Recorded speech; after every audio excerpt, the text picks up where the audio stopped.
Hello and welcome to another edition of Only in Illinois, your weekly recap from Reboot Illinois. I'm Madeline Dubeck, here with Matt Dietrich, and this week we wanted to tell you about a terrific event we had at St. Xavier University with the Southland Chamber of Commerce and 10 other chambers from the general south suburban vicinity, and it really was an eye-opening event, wasn't it, Matt? Yeah, we heard from a lot of different speakers who have been affected by the state budget crisis in a lot of different ways. They included Chamber of Commerce representatives, of course. We had a representative from St. Xavier talking about how lack of MAP grants has affected private universities too. The director of a drug rehab center. Just a really wide array of people. And you know, if you think the budget crisis is not having an impact, you really need to listen to some of these stories. So here are a few excerpts from what our speakers had to say tonight at this really good forum. What you see here and what you see around the Illinois area right now are chambers of commerce and business and civic organizations coming together and really calling for an end to the political stalemate that's going on in our state capitol right now, because it's hurting small businesses, it's hurting nonprofits, it's hurting college students, it's hurting local communities, and really it's nonsense and there's no reason for it. And there's no reason why our elected officials from both sides of the aisle can't begin working together and working to really revive the Illinois economy. Mike and I were driving out here today, and there was a sign, maybe you've seen it, I haven't seen it before because I don't come out this way all that often, but it was a sign promoting Indiana. And it essentially said, come to Indiana where we have a balanced budget. You know what? It's truly pathetic that other states are using our fiscal issues to hurt and lure Illinois businesses out of this great state. So what I hope to see is that we can come together, a business or a nonprofit that loses its funding or loses its clients or its customers. It doesn't matter if that business owner is a Republican. It doesn't matter if that business owner or nonprofit is a Democrat. It doesn't matter if a college student is in the Green Party or any other party. They're being hurt by this budget impasse and by the inability of our Illinois politicians to solve the issues that are facing our state. So we all need to come together, as all these chambers have done tonight, and mobilize and act up. And so we want to not just whine and complain and feel sorry for ourselves, but actually share a few thoughts with you about how you can take some action yourselves. We typically will enroll around 4,500 students throughout the course of one academic year. And of that group, 45% of them are eligible for the state MAP grant. This amounts to $5 million that our institution is waiting on behalf of our students. They are students who are of low financial means. So these are students that we can't just turn to them and say, well, the state isn't coming through, you need to come up with the amount that they're not paying, and you need to pay this tuition, because they can't do it. So as an institution, we have been shouldering that burden for the last 10 months. As a private, not-for-profit university, Robert Morris is solely relying on our tuition. We do not get any support from the state in terms of our operating income. So that makes this all the more important that our students are funded with their grants so that they can pay their tuition, so that we can continue to employ and educate the citizens of Illinois. Thank you. Hi, good evening to everybody. I'm the owner and manager of Disposal Waste Services. We are a commercial, industrial, and sometimes residential roll-off provider. So for those of you that aren't familiar with the waste business, I'm going to give you a little bit of background because it plays in pretty significantly into how we're affected by the state. We basically provide roll-off dumpsters primarily to wrecking and roofing companies, but also to large-scale contractors. And so how does this connect to the state of Illinois? We currently have a contract with the state of Illinois that's valued at over $1 million worth of work. The state has the money. It was a pre-planned project, but they can't cut the checks. Therefore, we've had to quit working on the project. And to give you an idea of what that translates to in real terms, that's 2 full-time employees that we could have on staff right now. On average, our truck drivers, our roll-off drivers make around $50,000 a year. in addition to benefits that we provide.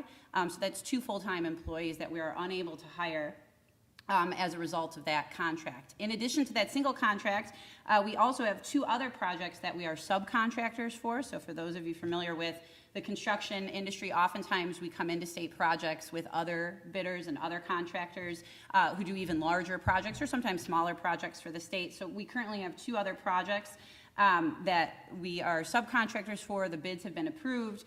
Each of those projects is valued at over $15,000. So that's $30,000 worth of income for us. But more importantly, that's another driver that we would be able to hire again with a salary of $50,000 a year. Those 3 projects in particular stand out, not to mention the countless other projects that we'd be able to bid on or come in on with other contractors as subcontractors. And so when we look at our business, we're significantly impacted by the state's inability to pass a budget.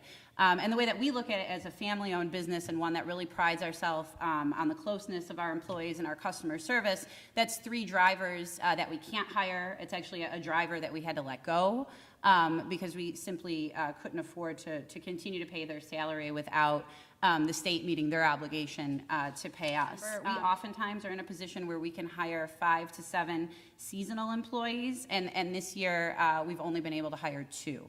If you've been watching TV or following the news, you're keenly aware of what's been happening in communities all around Chicago and in the suburbs, and that's the problem with heroin and other opioids. About a third of the people that are trying to get into treatment with us are using heroin or other opioids. Again, when people can't get into treatment, they continue to do what they're doing. Unfortunately, some of those people end up dead, and we've had our share of those people. There's nothing like getting a call from a mother or a spouse or someone saying, would you take Johnny off the waiting list? He passed from a heroin overdose, and that happens. Illinois has, over the last 8 years, has been steadily decreasing the funding available for addiction treatment services. For the last 8 years, we've dealt with our state funding to provide those services has decreased from about $1.2 million a year to, in FY16, that figure is going to be $600,000. Now that's another significant reduction that they put out in the contracts from what they had done in 15, but that's what we got in a contract. So the budget impasse has really compounded the problem. Treatment providers are not getting paid for the services that they're providing to those people that don't have the ability to pay. You would think that if you were doing business with the state and you went into a bank and you had contracts to provide services, that you're good to go.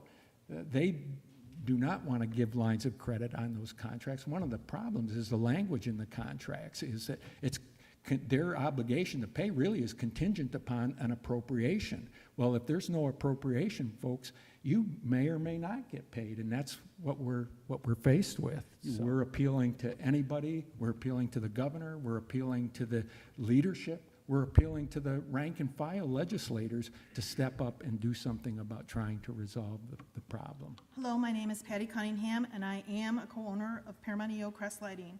We have 116 employees within 3 locations, New Lenox, Chicago, and Woodridge. In 2016, we have over $3 million worth of projects held in limbo awaiting Illinois budget, so final contractors can be awarded. If the budget isn't passed soon, we, Paramount EO Crest Lighting, risk these projects being shelved or permanently canceled. This hurts Illinois, citizens, and its businesses. St. Xavier finds itself in a tough spot, probably the toughest spot it's ever found itself in its history, long history. We have 1,602 students who receive MAP funding right now, and there's a lot of people who don't understand that private university students do indeed get MAP funding, and I think there's a question on why does the state fund private students.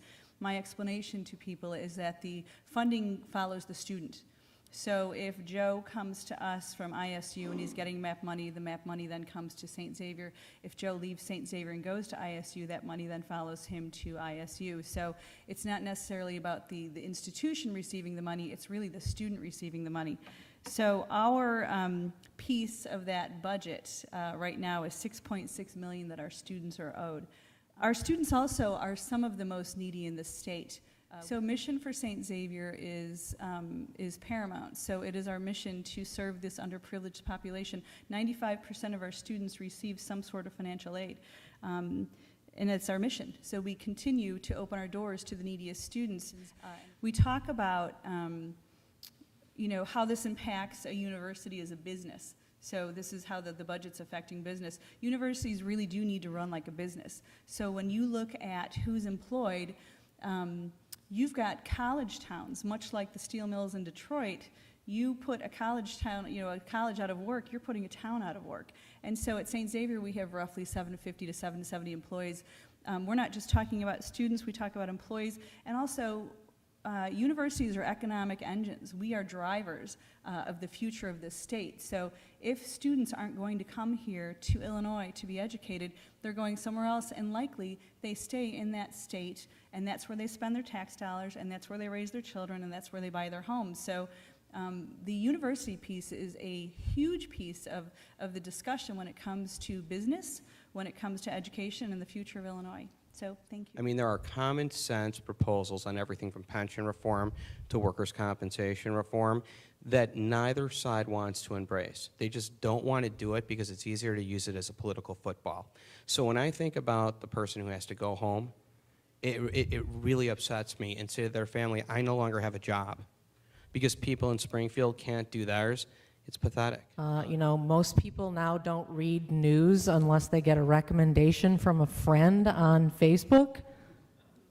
So let's start recommending that everyone reach out to their lawmakers and put some pressure on them. Thanks so much for coming this evening. Thank you. Thank you, David. That's it for this week's edition. Thanks for listening. We'll see you on the next edition of Only in Illinois.